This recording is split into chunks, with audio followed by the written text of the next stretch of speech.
Hey friends, if you encounter network error 633, the modem is already in use or not configured, then please watch this video. I will guide you through the resolutions. I will tread with them very carefully. Here's what you have to do. Switch off the modem, router, and computer. Now switch on the modem only and wait for all the lights to be stable. Then switch on the router and wait for all the lights to be stable. And then switch on the computer. It will pick up the right IP address. But if this doesn't help, and if you have this router and modem combined, then make sure that you are switching off the router and computer both. Then switch on the router only, wait for a few seconds till the lights get stable, and then switch on the computer. If not, just one more solution. Right click on the start button, select settings from the menu, go to the network and internet tab on the list on the left hand side, select advanced network settings, select network reset, and then select reset now, and then click on yes.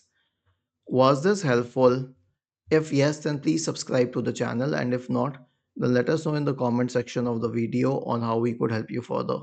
Thank you for watching this video and have a nice day.